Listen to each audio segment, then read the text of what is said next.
Бүгін Ақтөбе облысының әкімі Бердібек Сапарбаевтың төрағалығымен төтенше жағдайлар жөніндегі облыстық комиссияның кезекті отырысы өтті. Күн тәртібінде белгіленген басты мәселе ауа райының қолайсыздығына байланысты су басу қаупі бар аймақтардың жағдайы. Басқосуда қала әкімі Бекбол Сағын, төтенше жағдайлар департаменті, Қазгидромет орталығының облыстық филиалы басшыларының және аудан әкімдерінің баяндамалары тыңдалып, алда атқарылар жұмыс жоспарлары айтылды. Ақтөбе облысында қыс басталғалы және бүгінгі күнге шейін көп жылдық мөлшерден орта есеппен алғанда 4 есе қар түскен. Бұндай жағдай өңірде соңғы 10 жылда алғаш рет болып отыр. Алдын ала болжамдарға сәйкес облыс аумағында орналасқан өзендер мен көлдердегі су мөлшері былтырғыдан қарағанда көп болады деп күтілуде. Соның ішінде облыс орталығындағы көктемгі су тасқыны аса күрделі болмақ деді облыс әкімі. Сонымен қатар облыс басшысы барлық жауапты тұлғаларға елді мекендердегі қарды тазалау бойынша қажетті жұмыстарға назар аудару керектігін айтты. Қазіргі уақытта Ақтөбеден 220 мың тонна қар шығарылған. Қазіргі таңдағы жағдайды ауа райын өздеріңіз жақсы білесіздер. Ауа райының күрт өзгеруіне байланысты, ылғалдың көп болуына байланысты, жаңбыр, қар, бұршақ мынау соңғы 3-4 күннің ішінде 2 есе нормадан артық ылғал түсті. Соның барлығы енді бізге қосымша жұмыстар пайда болды.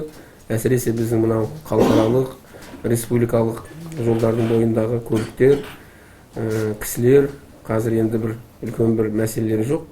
Негізінен 13 көлік қалды. Бірақ оның енді барлық кісілері тамақпенен, басқаменен қамтамасыз етілген.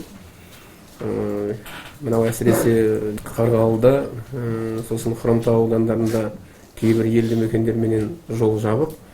Бірақ енді қазір енді тиісті шаралар жүріп жатыр. Әсіресе мына Қарғалы ауданында әлі осы уақытқа дейін боран басылған жоқ, қатты жел болып тұр. Бірақ енді оған қарамастан біз барлық қолымыздан келетін мүмкіндіктерді пайдаланып, тиісті шараларды қолдануымыз керек. Осыған орай облыс басшысы өзінің орынбасары Жаңабай Бексарыға арнайы тапсырма беріп, су тасқынына қарсы штаб жұмысын қадағалауды тапсырды. Штаб жұмысына қалалық мемлекеттік басқармалардың жетекшілері кіреді. Әр штаб мүшелеріне көшелерді тазалау міндеттелмек. Бердібек Сапарбаев сонымен қатар тиісті орган өкілдеріне күнделікті бақылап, мониторинг жасап, Ақтөбедегі су басу қаупі бар аймақтарды бақылауға алуды күшейтуді ескертті. Ең үлкен қауіп мына гидрометтің берген мәліметіне қарағанда күн бірден жылып кетуі мүмкін. Егер ертең наурыздан кейін 10-15 градус жылы болса, бітті. Оның үстіне мынаның барлығы жеңіл қар. Бұл қатты қыстың қар емес бұл. Бұл көктемнің қары. Көктемнің қарында су көп болады. Су көп болады деген сөз, ертең ана су көбейеді. Егер қыста қарда 1 литр ғана су болатын болса, мынада қарда ең кемде 2 литр су бар. Біз соның барлығын ескеруіміз керек.